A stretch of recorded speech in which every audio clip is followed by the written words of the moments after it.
The space station Concordia Prime hung in the void like a massive silver wheel, its lights twinkling against the darkness. Inside its gleaming corridors, representatives from 12 different alien species gathered for what would become the most important meeting in galactic history. None of them knew it yet. Captain Jake Morrison walked through the main hall, his blue uniform crisp and his face calm. He had been doing this job for 15 years now, keeping peace between species that seemed to enjoy fighting each other. Behind him, Ambassador Lisa Grant checked her notes one more time. The Catherian situation was getting worse by the day. The Catherians were a peaceful people. Their crystal cities sparkled on 3 different worlds, and they had never hurt anyone. But the Zelthrani Empire wanted their planets. The Zelthrani were warriors who believed that might made right.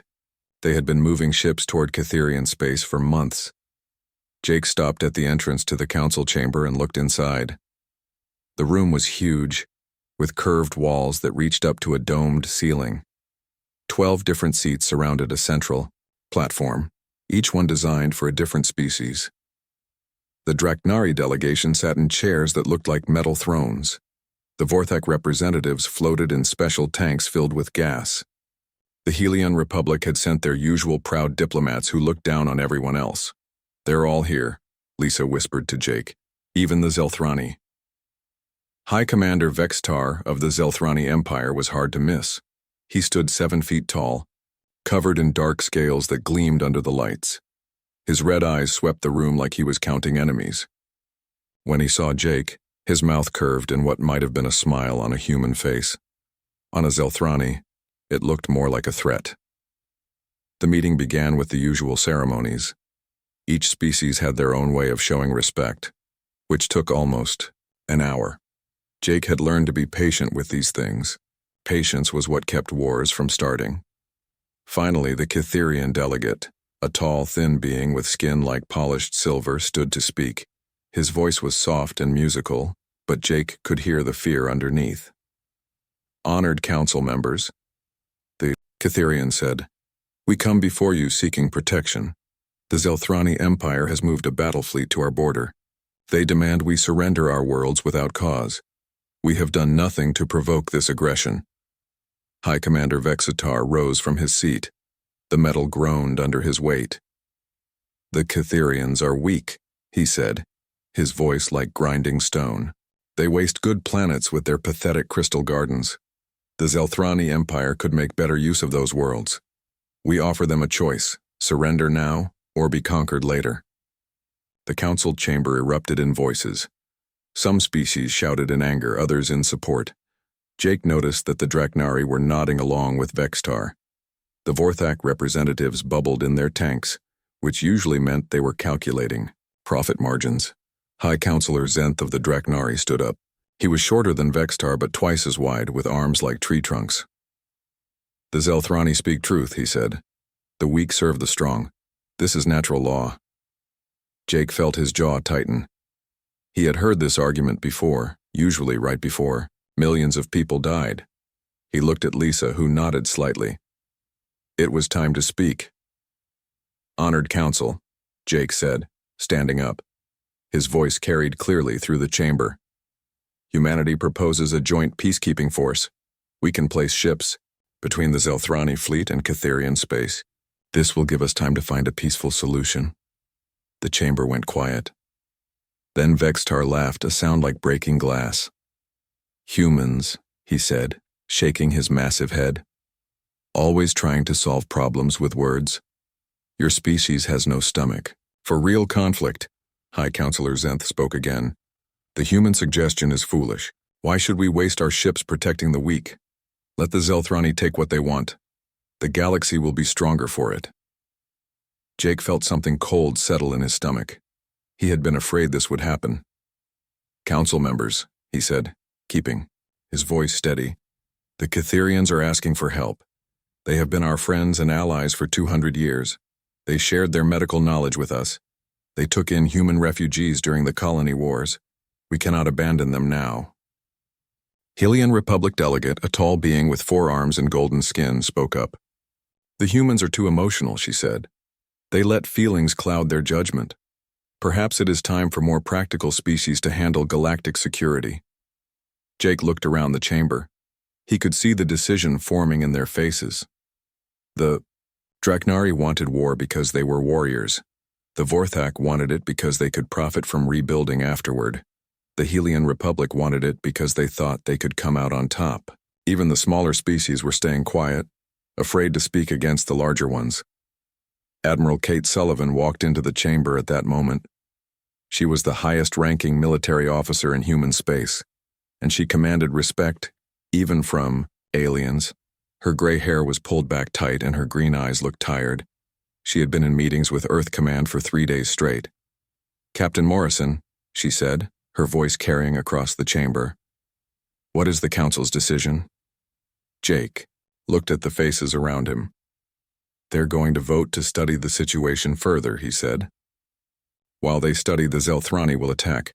Millions of Catherians will die." Admiral Sullivan nodded slowly. She had expected this. "Honored Council members," she said, "let me make humanity's position clear. We have been the peacekeepers in this galaxy for 3 centuries. We have stopped 17 wars before they started. We have saved billions of lives, but we cannot do this job if you will not let us." Vextar leaned forward in his seat. "Then perhaps it is time for humans to step aside. Your species is too soft for the hard choices that leadership requires." The Admiral's face did not change, but Jake could see something dangerous in her eyes. "Very well," she said. "Let me offer you a choice. Either this council authorizes immediate action to protect the Catherians, or humanity formally withdraws from the Galactic Council." The chamber exploded in noise again. Some delegates shouted, in anger, others in disbelief. Jake could see them calculating. They thought humanity was bluffing. They thought humans were too dependent on galactic trade to survive alone. They thought human military power was just for show. The vote was called 20 minutes later. The result was exactly what Jake had feared. 10 species voted to study the situation further. Only humanity and the Catherians voted for immediate action. Admiral Sullivan stood slowly. The chamber grew quiet, waiting to see if she would back down. Instead, she activated her communication device. "Admiral Sullivan to all human ships," she said, her voice carrying throughout the station. "Humanity formally withdraws from the Galactic Council, effective immediately. All diplomatic and military personnel are to return to human space within 72 hours. We are done here." The silence that followed was complete. Jake could hear the air recycling systems humming in the walls. He could see the shock on alien faces as they realized what had just happened. "You are making a mistake," Vextar said, but his voice was quieter now. "You cannot survive alone." Admiral Sullivan looked at him with those tired green eyes. "We survived alone for thousands of years before we met any of you," she said. "We can do it again." As human personnel began packing their equipment, Jake heard the delegates already talking about the war to come. They sounded excited, like children planning a game. They had no idea what they had just unleashed. The humans left the table, and then the war began. 3 months after the humans left Concordia Prime, the galaxy caught fire. Colonel Ryan Davis stood in the command center of Fort Liberty, watching the battle reports scroll across the screens. The human outpost sat on the edge of known space, far from the fighting, but the war had found them anyway. Refugee ships appeared every day carrying stories of horror from the inner systems. The Zelthrani Empire had struck first, just as everyone expected. Their black warships fell on the Catherian worlds like a plague. The crystal cities that had sparkled for 1,000 years burned under plasma fire. The peaceful beings who had never hurt anyone died by the millions. "Sir?" Sergeant Tony Blake called from his station. "We're getting another distress call. Catherian civilian transport, 300 souls on board. They're being hunted by Zelthrani raiders." Ryan looked at the tactical display. The refugee ship was moving slowly, probably damaged. The Zelthrani ships were closing fast. In 30 minutes, there would be nothing left but debris. "Orders from Earth Command?" Ryan asked, though he already knew the answer. "Maintain neutrality, sir. Do not engage." Ryan's hands clenched into fists. He had been a soldier for 20 years. He had fought pirates and raiders across human space. But now he had to watch innocent people die because politicians said it was not humanity's problem anymore. The Draknari had joined the war next, but not on the side anyone expected. They claimed to be helping the Catherians, but their ships attacked Zelthrani supply lines while taking Catherian worlds for themselves. It was like watching vultures fight over a corpse. Dr. Amy Johnson paced back and forth in her small laboratory on Fort Liberty. She had lived with the Catherians for 5 years, studying their culture. She spoke their language better than most humans spoke English. She had friends among them, people she cared about. Now those friends were dead or running for their lives. "I need to talk to General Miller," she told Ryan for the 10th time that week. "The Catherians saved human colonies during the plague years. They gave us their medical knowledge for free. We owe them." Ryan wished he could help her. The Catherians were good people. They had never started a war, never conquered anyone, never enslaved other species. But Earth's position was clear. The galaxy had chosen war over peace. Now they had to live with what they chose. The Vorthak joined the fighting in the 2nd month. They were traders and calculators, always thinking about profit. While the Zelthrani and Draknari fought over territory, the Vorthak moved into the chaos behind them. They took control of trade routes and started charging protection fees. Some species paid, others became slaves. The 4th month brought the worst news yet. The Helian Republic, which had stayed neutral, found itself caught between expanding armies. Draknari raiders attacked their outer colonies while Vorthak fleets blockaded their trade ships. Their desperate messages to Earth Command went unanswered. "Look at this," Amy said, showing Ryan a report from the inner systems. "The Zelthrani are using poison gas on civilian populations. The Draknari are taking prisoners as slaves. The Vorthak are selling weapons to both sides while starving entire planets. This is what they wanted when they kicked us out of the Council." Ryan read the report and felt sick. Billions of people were dying while the galaxy's great civilizations played their war games. The species that had called humans too soft were showing what real hardness looked like. Captain Paul Turner commanded the human patrol ship Vigilant, which ran supplies to the outer colonies. He had been ordered to avoid all contact with alien vessels, but the galaxy was falling apart around him. Every day brought new horrors. "Captain," his communications officer called, "we're picking up a transmission from the Helix system." "It's bad, sir." Paul listened to the recording. The Helix system had been home to the Quillari, a species of peaceful artists and philosophers. They had created the most beautiful sculptures in the galaxy, works that had inspired humans and aliens, alike for centuries. Now their worlds were burning. The Zelthrani had decided that artists were useless and had wiped them out completely. "How many survived?" Paul asked. "None, sir. The Zelthrani broadcast the execution of the last Quillari this morning. They called it a lesson for other weak species." Paul closed his eyes. The Quillari had been friends to humanity. They had helped design the first peace treaties 300 years ago. Now they were extinct because the galaxy chose war over diplomacy. The 5th month brought a message that changed everything. High Commander Vextar of the Zelthrani Empire sent a broadcast to every world in the galaxy.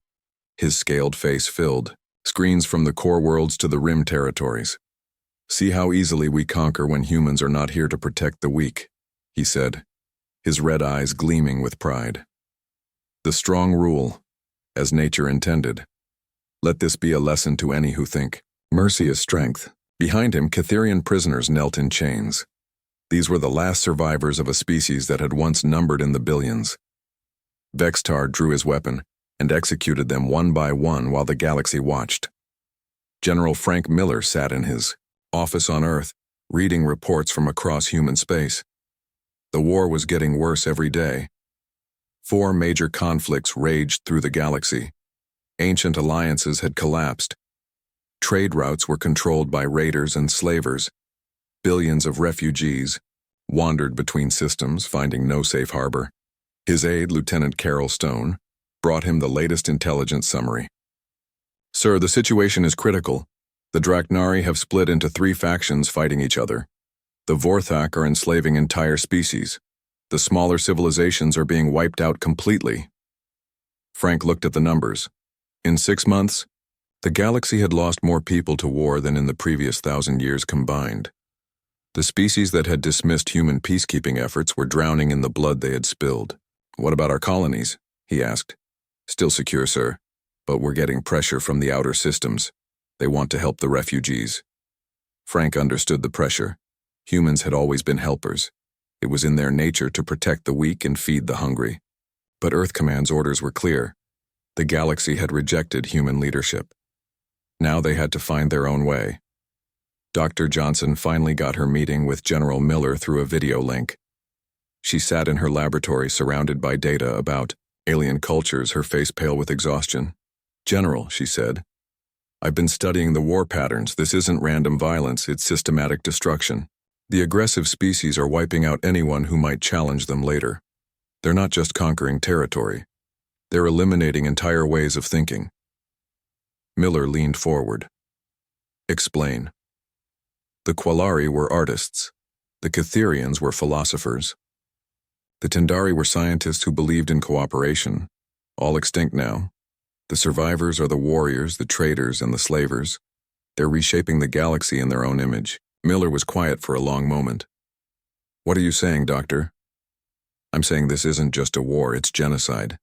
They're killing everyone who thinks differently than they do. And when they're done with the small species, they'll turn on each other. This won't end until there's only one species left alive." The general looked at the star charts on his wall. Somewhere out there, the galaxy was tearing itself apart. The species that had called humans too soft were showing what hardness really meant. They were destroying everything that made civilization worth having. As the reports came in each day, one thing became clear. The aliens who had dismissed human peacekeeping efforts had never understood what peace actually cost. They thought it was weakness. Now they were learning the difference between strength and cruelty, between leadership and tyranny.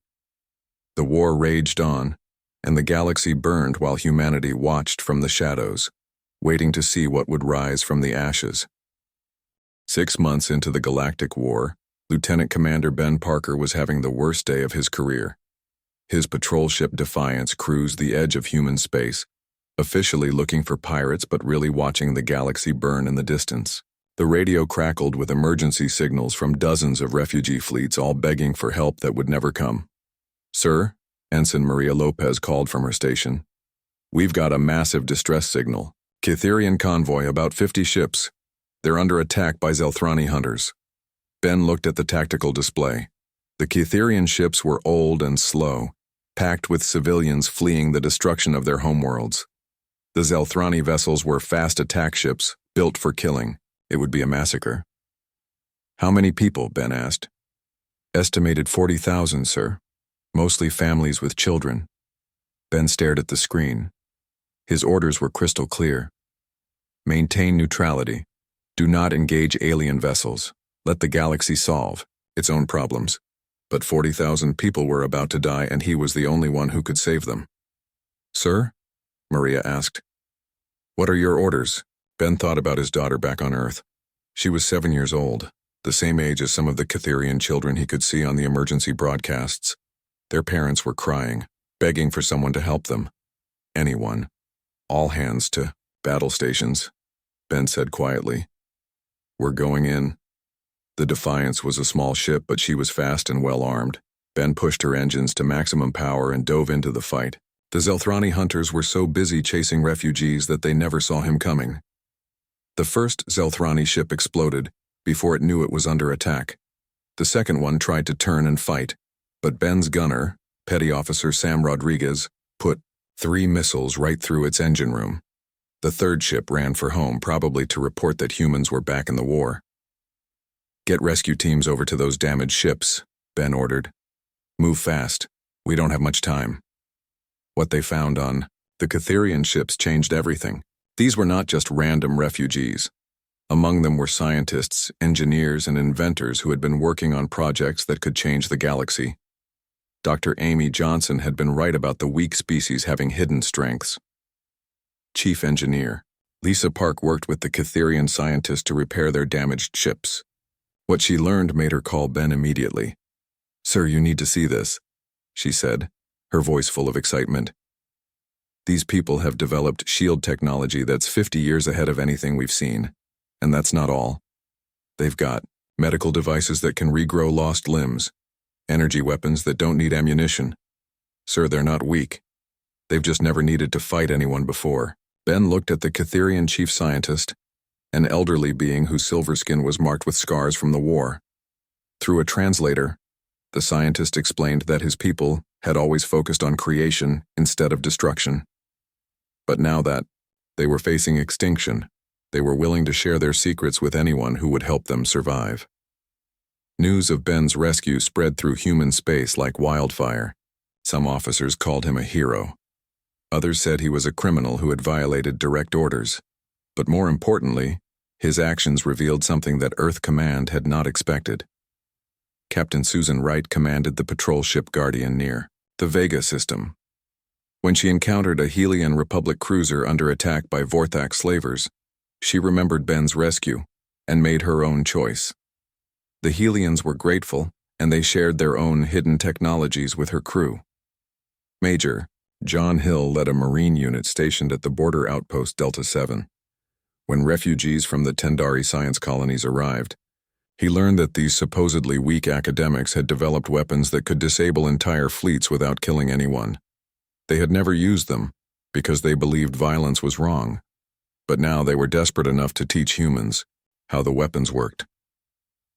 Admiral Kate Sullivan sat in her office on the Saturn Defense Station, reading reports from across human space. Half her officers were accidentally encountering alien ships in distress. Each rescue revealed the same pattern. The species that the Galactic Council had dismissed as weak possessed incredible technologies. They had just never needed to use them for war. "Ma'am," Commander Robert Hayes, her aide, said as he entered with another stack of reports. "We've got a problem. The Vorthak Collective has been testing our defenses. 3 probe ships were detected near New Boston Colony yesterday." Kate looked up from her reading. "Testing us how?" "They seem to be checking our response times, seeing how far they can push before we react. Intelligence thinks they're planning something bigger." Kate had been afraid of this. The galaxy's predators had been watching human inaction for months. They probably thought humanity was too soft to fight back. They were about to learn how wrong they were. The attack came 2 weeks later. 50 Vorthak ships dropped out of hyperspace around New Boston Colony, expecting to find easy prey. The colony had been built to mine rare metals for Earth's industries. It held 30,000 civilians and almost no military forces. Colonel Ryan Davis happened to be visiting New Boston when the attack began. He was inspecting the colony's defenses when the alarm started screaming. From the command center, he watched the Vorthak ships move into attack formation. "Sir," the colony commander said, his voice shaking, "we can't stop them. We've got maybe a dozen patrol boats against 50 warships." Ryan looked at the tactical display. The Vorthak had brought enough firepower to glass the entire planet. They were sending a message to humanity. Your withdrawal from galactic politics makes you easy targets. But they had made one critical mistake. New Boston Colony was not as defenseless as it looked.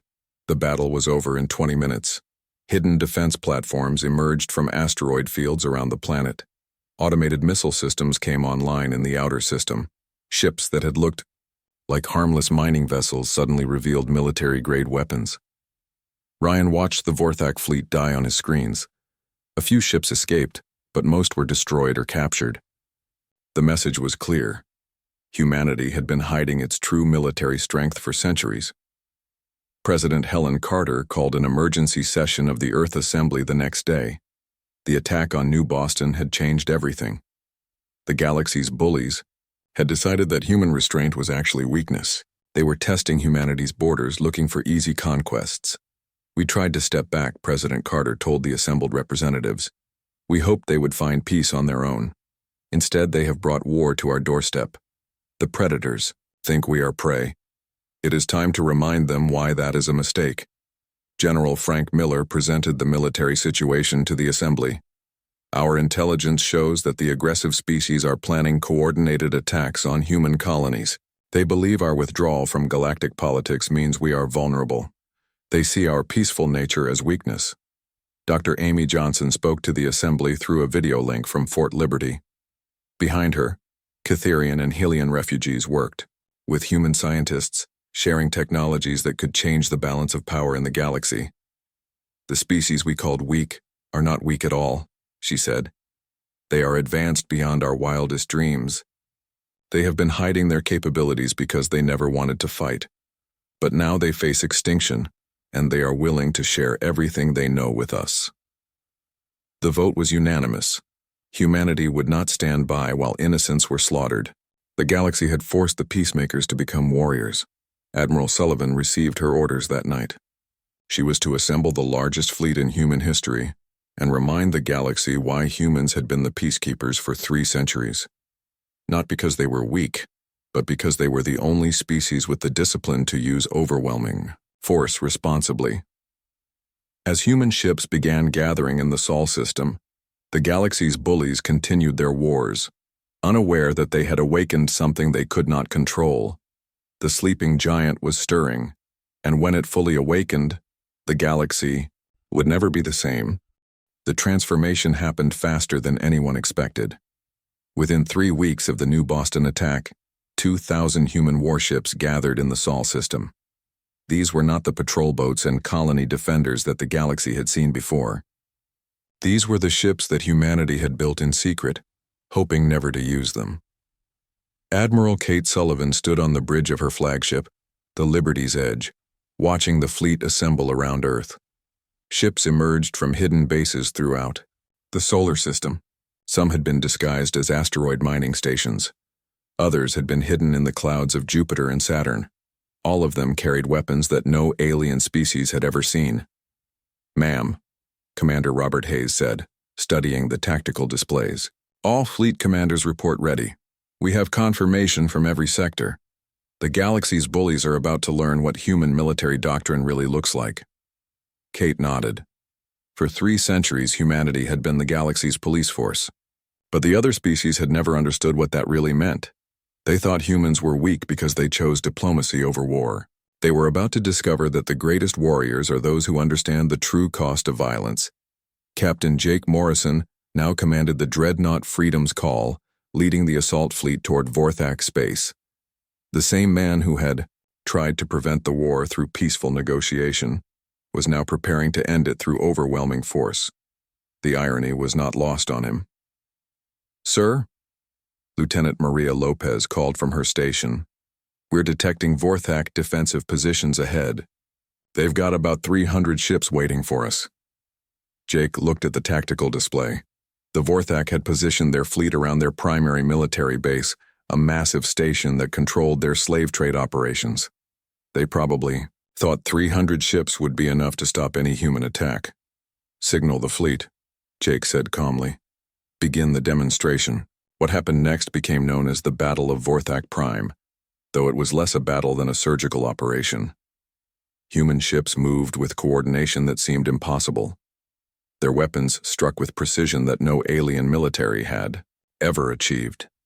In 15 minutes, the entire Vorthak defensive fleet was disabled, their ships floating dead in space with their crews alive but helpless. Jake opened a communication channel to the Vorthak station. "This is Captain Morrison of the human fleet. You attacked our colony. You enslaved peaceful species.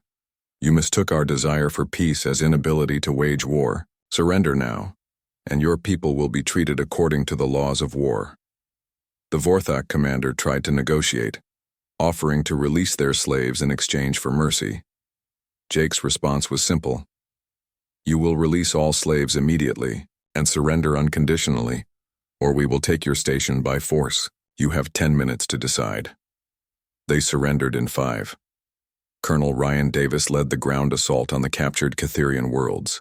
His Marines moved through Zelthrani defensive positions like ghosts, using tactics that no alien military had ever encountered. Human soldiers had trained for centuries in warfare, but they had also learned something more important: how to win without becoming monsters. The Zelthrani defenders expected a brutal assault. Instead, they found their weapons disabled by strange energy fields.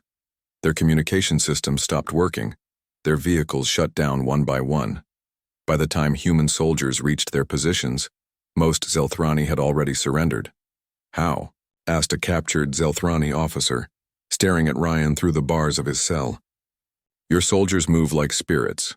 Your weapons do not kill, but they stop everything we try to do. How is this possible?"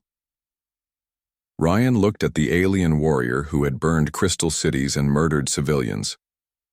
"We have been studying warfare for 3,000 years, he said quietly. "Not because we love it, but because we hate it. We learned to fight so well that we could end wars quickly, with minimum casualties on all sides."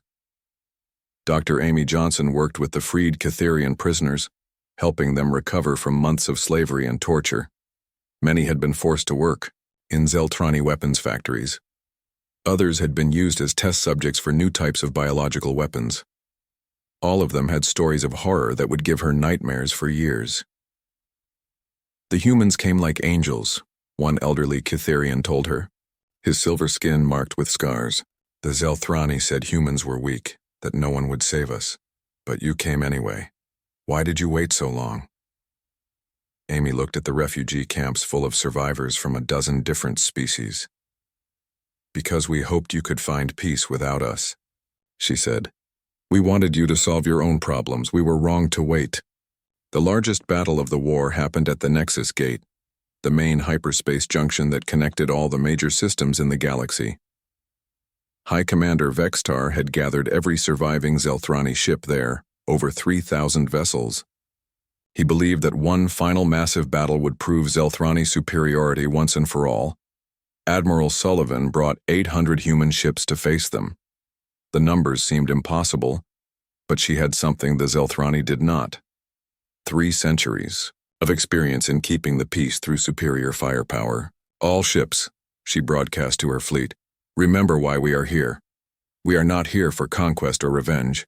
We are here to end this war and restore peace to the galaxy. Show them what human military doctrine looks like when unleashed." The battle of Nexus Gate lasted 3 hours. The Zelthrani fought with the fury of a warrior race, throwing everything they had at the human fleet. But human ships moved like they were connected by invisible threads, each one knowing exactly where the others would be. Their weapons targeted specific systems, disabling enemy ships instead of destroying them. Vextar himself led the final charge, his flagship driving straight at Admiral Sullivan's command ship. His last transmission was filled with rage and disbelief. "Impossible! Humans are weak! You should not be able to do this!" Sullivan's response was broadcast across the galaxy. "We are not weak, we are disciplined. There is a difference." When the battle ended, most of the Zelthrani fleet was captured instead of destroyed. Thousands of enemy soldiers were taken prisoner instead of killed. The galaxy watched in amazement as human forces treated their defeated enemies with dignity and respect. The war ended not with humanity's victory, but with the alien civilization's complete surrender. The Draknari, seeing what had happened to the Vorthak and Zelthrani fleets, laid down their weapons without a fight. The smaller species, freed from their oppressors, begged humanity to return to the Galactic Council. President Helen Carter stood before the rebuilt Concordia Prime 6 months later. The alien delegates who had once dismissed human peacekeeping efforts now looked at her with a mixture of fear and respect. "Humanity did not want this war," she said, her voice carrying clearly through the chamber. "We tried to prevent it through diplomacy. When you rejected our peaceful solutions, you forced us to provide violent ones. The galaxy is now at peace, but remember this. We left the table once when you chose war over diplomacy. That courtesy will not be extended again." Captain Morrison, now promoted to Admiral, spoke to the assembled delegates. "For 3 centuries, we kept the peace not because we were weak, but because we understood the true cost of war. You mistook our restraint for inability. You will not make that mistake again. The galaxy learned too late that when you force the peacemakers to become warriors, you discover why they work so hard to avoid fighting in the first place. The humans who had spent centuries preventing wars were the same humans capable of ending them with overwhelming force. As human ships resumed their patrols throughout the galaxy, the alien species finally understood. Humanity's role as galactic peacekeepers had never been about weakness. It had been about mercy. The galaxy's greatest blessing was that the strongest warriors were also the most reluctant to fight. The war was over. The peace would last as long as everyone remembered who was keeping it.